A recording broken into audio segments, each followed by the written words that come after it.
सोचिए, आप जिस सोफे पर आराम से बैठे हैं, कभी वही जगह 8500 डिग्री पर जलती हुई आग का समंदर थी और फिर लाखों साल तक बर्फ की मोटी चादर के नीचे दब गई। हाँ, यही है हमारी धरती का पागलपन भरा सफर। तो चलिए चलते हैं 450 करोड़ साल पीछे और जानते हैं पृथ्वी का असली जन्म कैसे हुआ। वैसे इतना धमाकेदार सफर है, अगर आपने अभी तक सब्सक्राइब नहीं किया तो आप वाकई एक और प्रलय मिस कर देंगे। और हाँ, कमेंट में बताना कि आपको ये सफर कैसा लग रहा है। कभी हमारा पूरा सौर मंडल सिर्फ गैस और धूल का बादल था, पास ही एक तारा था जिसकी उम्र ढल रही थी और जैसे ही उसका एनर्जी खत्म हुआ, धम एक धमाका जिसने सब बदल दिया। ये धूल कण आपस में चिपके, दबे, तपे और धीरे धीरे बन गए बड़े पत्थर और उल्का पिंड। सोचिए, ये वही बिल्डिंग ब्लॉक्स थे जिनसे आज आपकी हमारी दुनिया बनी है।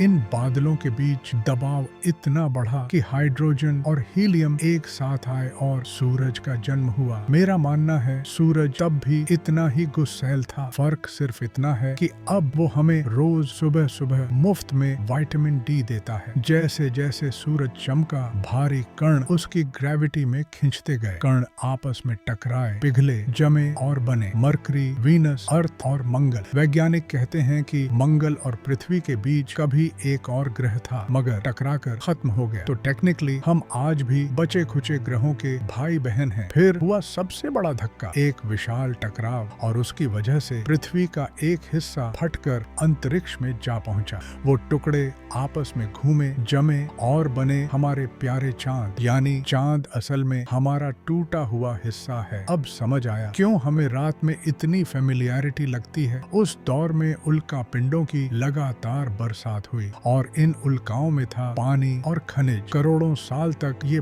बरसते रहे और धीरे धीरे पृथ्वी पर महासागर बने। सोचिए, वो पहली बारिश कितनी लंबी रही होगी। आप तो 2 घंटे की बारिश में ही बिजली जाने पर परेशान हो जाते हैं। गहरे पानी और ज्वालामुखी की गर्मी से जन्म लिए सबसे छोटे अदृश्य सूक्ष्म जीव। शुरुआत छोटी थी, मगर वही थे असली हीरोज। अगर ये टाइनी जीव न होते तो न डायनासोर आते, न इंसान। मतलब हम सब बैक्टीरिया के बहुत बहुत बहुत दूर के रिश्तेदार हैं। धीरे धीरे इन सूक्ष्म जीवों ने धूप और खनिज खाकर ऑक्सीजन छोड़नी शुरू की। शुरुआत में तो कोई ध्यान नहीं दिया, लेकिन लाखों सालों बाद हवा बदल गई, आसमान नीला हुआ, ओजोन लेयर बनी और पृथ्वी पर सांस लेने लायक माहौल तैयार हुआ। यानी असली इको इंजीनियर कोई प्लांट नहीं बल्कि माइक्रोस्कोपिक जीव थे। एक समय ऐसा आया जब पूरी पृथ्वी बर्फ से ढक गई। व्हाइट प्लैनेट, एक विशाल आइस बॉल। सूरज की रोशनी गिरकर वापस लौट जाती थी और ठंड बढ़ती जाती थी। वैज्ञानिक कहते हैं अगर तब ज्वालामुखी फिर से एक्टिव न होते तो शायद आज हम सब भी आइस क्यूब की तरह फ्रीजर में पड़े होते। बर्फ पिघली, पौधे उगे, जंगल बने, समुद्री जीव बाहर आने लगे और धीरे धीरे बने डायनासोर। कुछ डायनासोर तो इतने विशाल थे कि 5 मंजिला इमारत बराबर। लेकिन चिंता मत करो, नेटफ्लिक्स का कोई नया शो नहीं है ये, बल्कि हमारी धरती का असली रियलिटी शो था। फिर आया सबसे बड़ा ट्विस्ट, एक उल्का पिंड माउंट एवरेस्ट से भी